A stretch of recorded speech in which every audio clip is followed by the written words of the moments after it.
Imagine this. You're standing in front of a mirror, but the reflection looking back at you doesn't blink, doesn't breathe.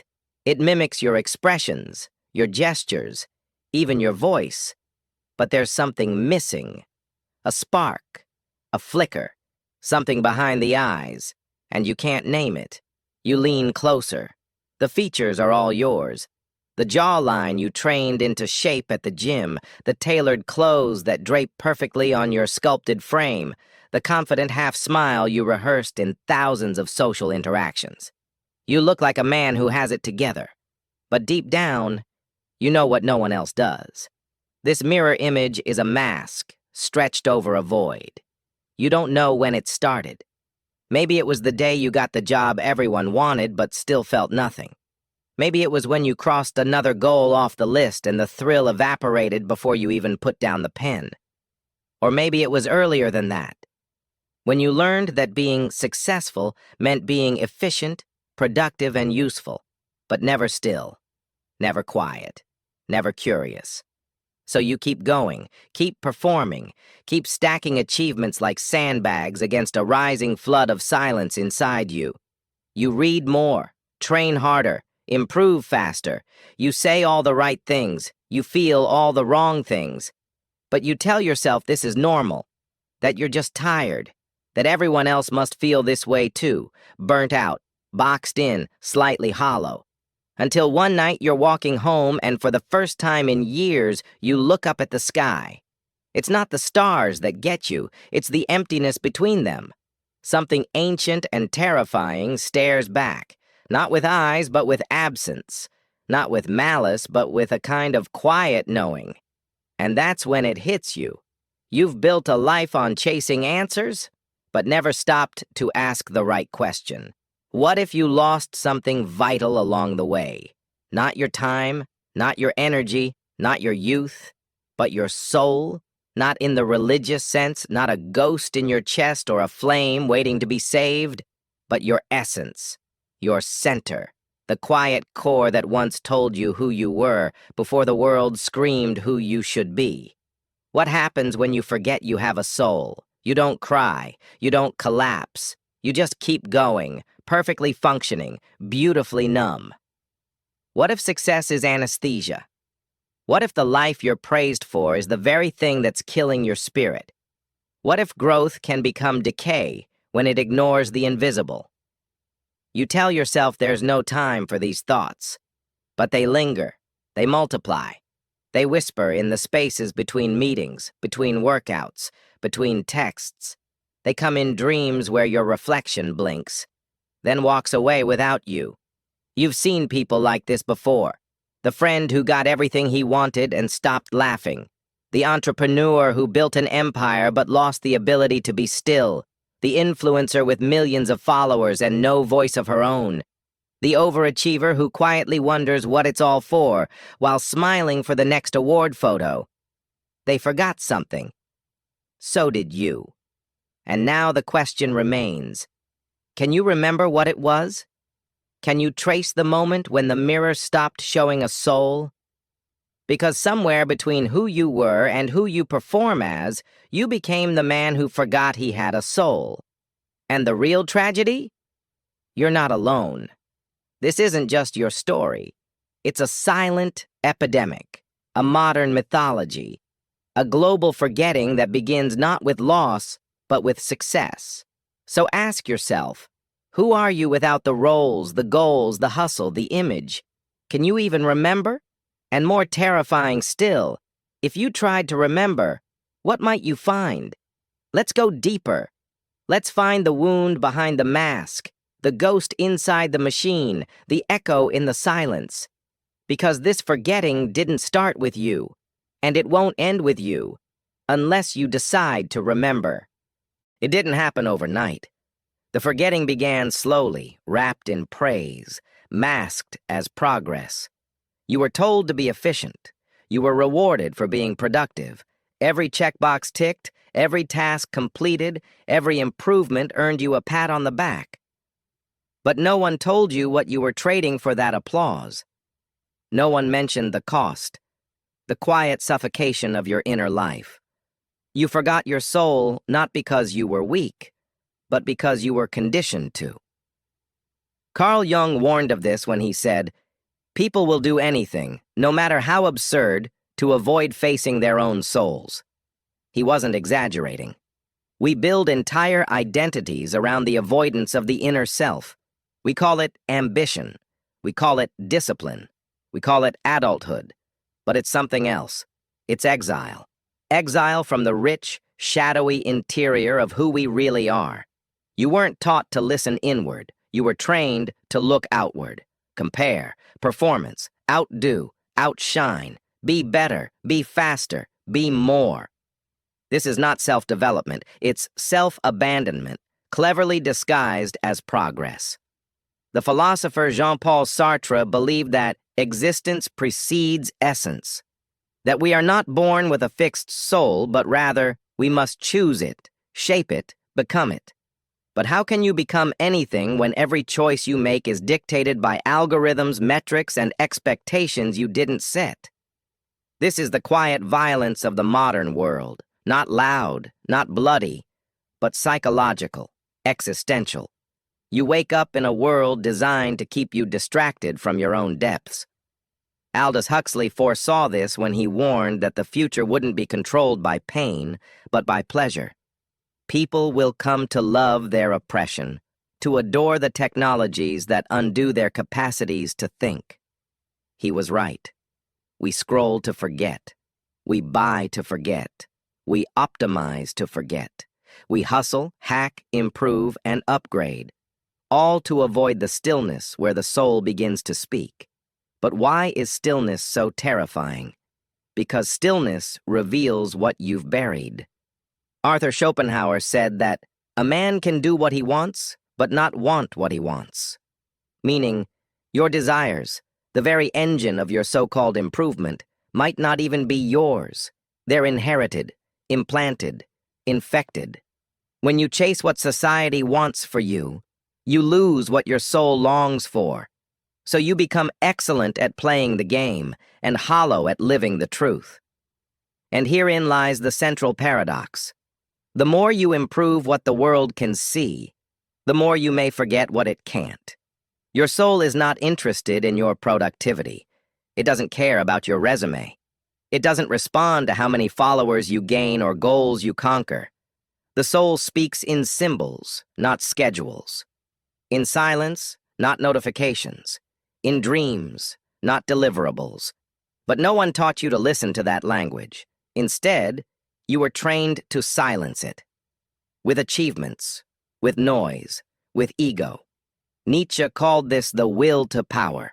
The relentless drive to dominate, not just others, but oneself. But power without soul becomes tyranny. You rule over your life, yes, but you become a cruel king, demanding more from a self you no longer understand. You see, the true forgetting isn't accidental. It's systemic, cultural, philosophical. You were told to become a brand instead of a being, to curate instead of feel, to chase meaning through control rather than through surrender. And so you optimized every surface. While the inner world, the one place your soul could be felt, was left unvisited, unexplored, and eventually unlived. But something inside you remembers.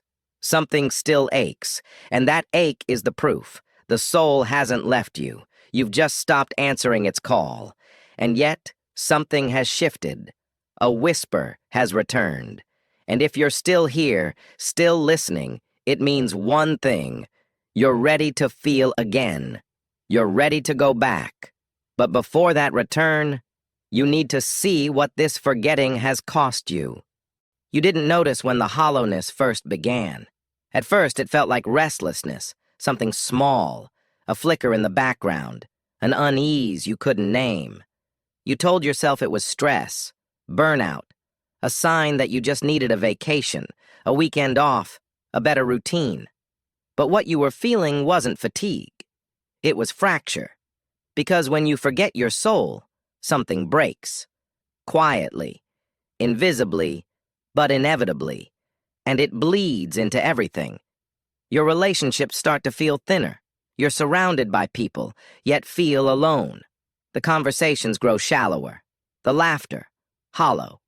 You smile at the right moments, but inside, you're drifting. You perform connection, but you don't feel it. Why?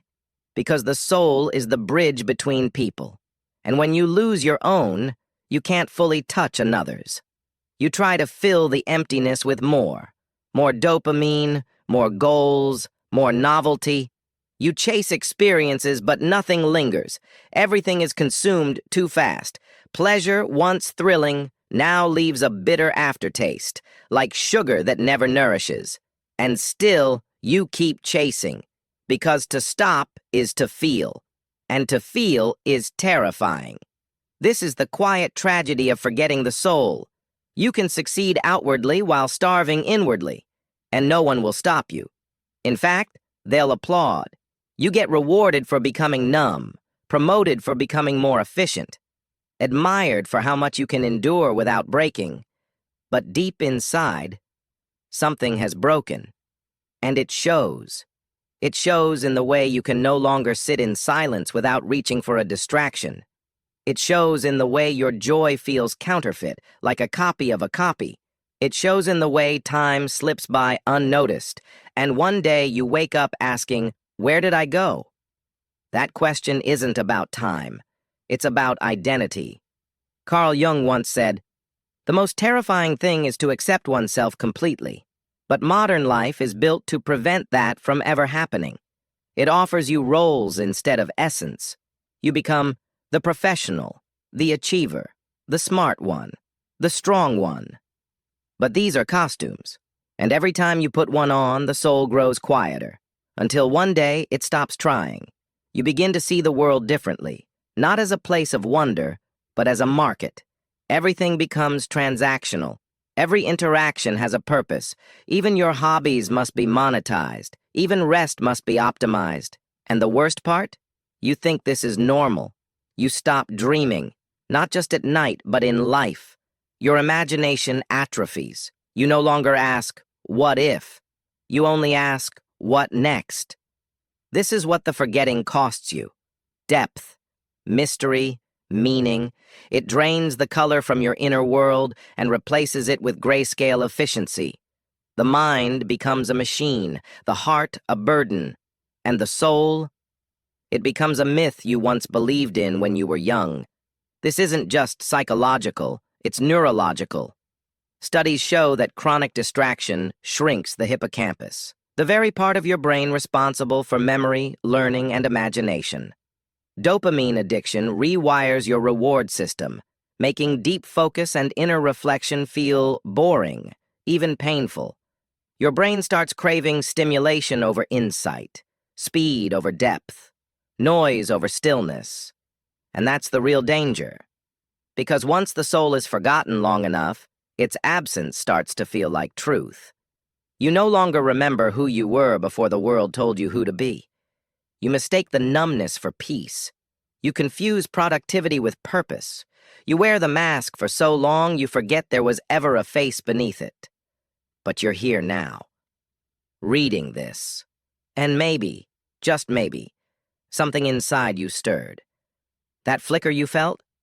It's not brokenness. It's not weakness. It's a memory. The soul remembers, even when you do not. And if you follow it, you might discover what you truly lost. And more importantly, how to get it back. Imagine this. You wake up, not in a new world, but in the same old one, and yet everything feels different. Because for the first time in years, you didn't reach for your phone, you didn't scroll, you didn't perform, you just sat there in the rawness of your own presence. It was uncomfortable at first. The silence felt aggressive. But then, it didn't. That moment, that's where the rebellion begins. Not with slogans, not with self-help hacks, but with a quiet refusal. The refusal to be a product. The refusal to be a machine. The refusal to forget. See, the most radical act in a world of distraction is to remember your soul. Not remember it intellectually, but live as if it were real. to breathe like it matters, to walk like your existence isn't a transaction, to look another human in the eye and actually see them. That's revolution. But it's not easy, because the systems around you want you tame. They want you endlessly upgrading, improving, chasing an ideal self that never arrives. They want you tired enough to obey, but not tired enough to quit. They want your rebellion to be marketable, safe. They don't want your soul to wake up, because a soul on fire cannot be sold to. So you have to fight back, differently, not with rage, but with depth. Start here. Do something slowly, deliberately, pointlessly. Stare at a tree. Write a letter you'll never send. Sit with sadness without fixing it. Walk without a destination. These acts seem small, but they break the machine. They remind the body it is not just a vessel for output. They remind the mind it was born to wander. They remind the soul it was never gone, just unheard. This is the rebellion of being unproductive on purpose. And then, speak truth. Not the curated truth. Not the brand. But the aching, messy, trembling truth that you've been hiding. The truth that says, I don't know who I am anymore. Or I want something deeper. Or even, I'm tired of pretending. Say it. To a friend. To a mirror. To the page. Because truth is the soul's language. And the more you speak it, the more the world begins to look like a place worth living in again. Next, confront the voices. The ones in your head that say, you're falling behind. You're not doing enough. You're wasting time. Pause. Whose voice is that? Because it's not your soul. Your soul doesn't measure worth in numbers. It doesn't care about hustle culture. It speaks in symbols, in silence, in beauty, in goosebumps, in tears that come out of nowhere when you hear the right piece of music. To rebel is to turn toward that voice again, even when it scares you, especially when it scares you. You're not too late. You're not broken. You're not weak for wanting something real. You're just awakening. And those who awaken don't follow paths. They make them. So slow down. Listen. Let the emptiness echo. Don't run from it. Because on the other side of that echo is a door. And beyond that door is you, the real you, the one who was never gone, only buried, beneath the noise, the perfectionism, the performance, the lies. But you've started digging, and soon you'll remember. Imagine this. You're standing at the threshold of something vast and ancient. There's no crowd behind you, no spotlight, no applause, just silence and a door. You reach for the handle, not because you know what's on the other side, but because you're done not knowing. You open it, and it's not heaven, not nirvana, not some perfected version of yourself waiting with open arms. It's you, but older, not in age, in depth. This version of you is quiet, still.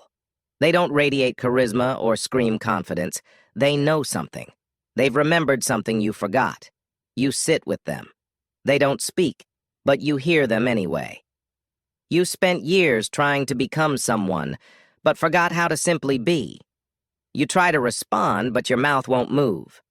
Because deep inside, you already know what they're saying. You feel it. The final, most powerful realization doesn't come like a lightning bolt. It arrives like a breath you didn't know you were holding. There was nothing wrong with you. There never was. Not when you broke down. Not when you failed again. Not when you felt like a ghost in your own life. The suffering. It wasn't a punishment. It was a signal. A signal that something sacred had been buried. And the endless self-improvement, the addiction to bettering yourself, it was never about growth. It was a disguise for grief. Grieving the loss of your own soul. The parts of you you abandoned to survive. The child who felt too much. The dreamer you locked away. The truth-teller you silenced. And now, sitting here, you finally understand. You weren't meant to upgrade. You were meant to return. Return to the rawness, the wonder, the wounds. Because healing isn't about becoming invincible. It's about becoming visible, fully, nakedly, bravely. You look at that older version of yourself again. They don't smile, they see you. And that's all you ever needed. Not praise, not perfection, not performance. Just someone who remembers the sound of your soul. And now, you do. You rise, you leave the room, but everything is different. The world hasn't changed, you have. You no longer walk to prove, you walk to be. You no longer chase meaning like a prize, you live it, moment to moment, in stillness, in sorrow, in beauty. This is what you were searching for all along. Not a better version of yourself, but the self you buried beneath the noise of not enough. And now you carry something rare, a quiet rebellion, a deep remembering, a soul on fire, in a world that forgot how to feel. You won't be perfect. You'll forget again. You'll fall back asleep. But now you know. And once you know, you can't unknow. You are not a project. You are not a product. You are not a performance. You are a soul, and you have returned home.